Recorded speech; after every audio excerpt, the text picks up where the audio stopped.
अरविंद केजरीवाल की गिरफ्तारी। शराब घोटाले के बाद दिल्ली जल बोर्ड घोटाले में सीधे सीधे कनेक्टेड हैं अरविंद केजरीवाल और अब बहुत ज्यादा समय सलाखों के बाहर अरविंद केजरीवाल के लिए बचा रह नहीं गया।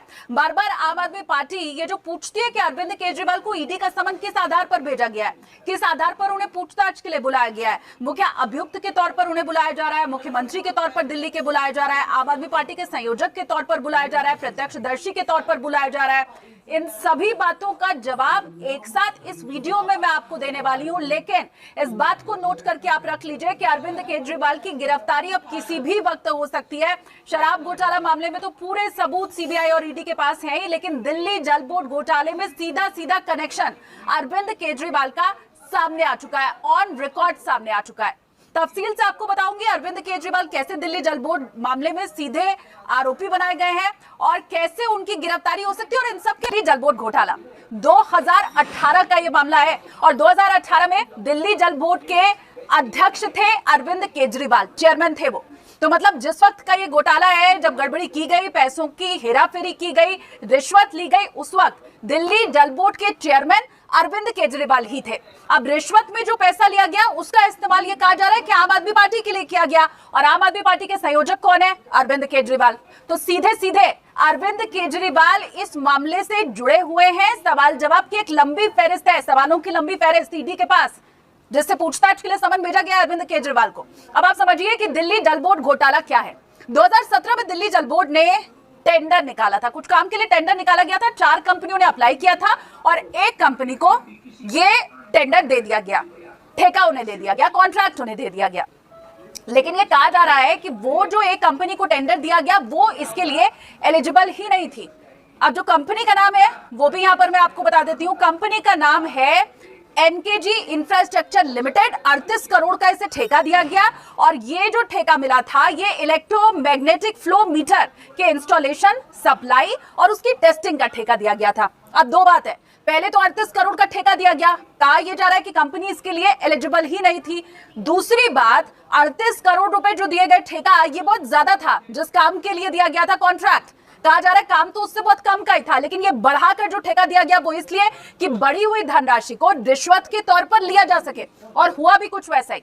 अब आप समझिए 2018 में टेंडर निकाला गया, एनकेजी कंपनी को ये टेंडर दिया गया, वो कंपनी इस काम को करने के लिए एलिजिबल नहीं थी। बाकायदा इस बात को दिल्ली जल बोर्ड के अधिकारियों ने कागजों पर लिखा है, ऑन पेपर ये चीजें हैं और मना किया गया कि ये टेंडर इस कंपनी को नहीं दिया जाना चाहिए। फिर एक पूरा खेल रचा गया ताकि इस कंपनी को टेंडर दिया जा सके। अधिकारियों की इसमें मिली भगत थी और 38 करोड़ का टेंडर दे दिया गया।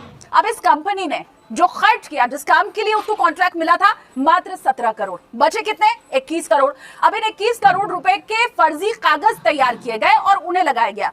खर्च किया नहीं गया था काम के लिए पैसा, लेकिन फर्जी कागज लगाकर, रिसीट बनाकर उस पैसे को ले लिया गया। अब ये जो 21 करोड़ रुपए ज्यादा लिया गया था कंपनी की तरफ से, उसे दूसरे जरिए से आम आदमी पार्टी को दिया गया और इस बाबत पूरी डिटेल कि कैसे कंपनी को ठेका नहीं दिया जाना चाहिए, उसे रोक दिया जाना चाहिए, कैसे कंपनी एलिजिबल नहीं है, कैसे उसे एलिजिबल दर्शाया गया, ये सारी चीजें ऑन पेपर मौजूद हैं।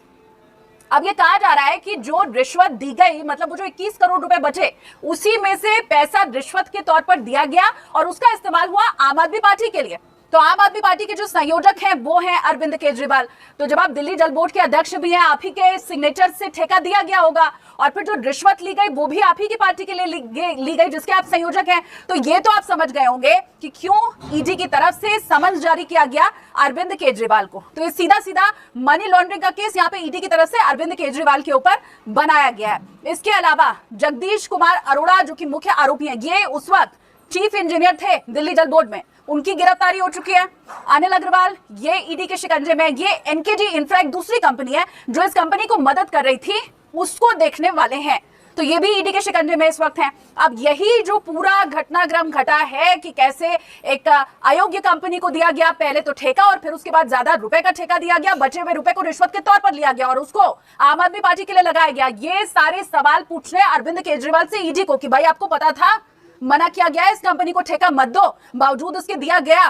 कौन कौन इसमें संलिप्त है, पैसों का इस्तेमाल किस ढंग से हुआ, कैसे पहुंचाया गया और कहां इस्तेमाल हुआ, ये सारी बातें अब तफ्तीश के अंदर आती हैं और अरविंद केजरीवाल को इन्हीं बातों का अब जवाब देना है। आम आदमी पार्टी खुद ये कह रही है, आतिशी की तरफ से जब प्रेस कॉन्फ्रेंस की गई तो उनकी तरफ से इस शब्द का इस्तेमाल किया गया, बैकअप प्लान, कि बीजेपी अरविंद केजरीवाल की गिरफ्तारी के लिए बैकअप प्लान के तौर पर यह दिल्ली जल बोर्ड घोटाले को लेकर सामने आई है।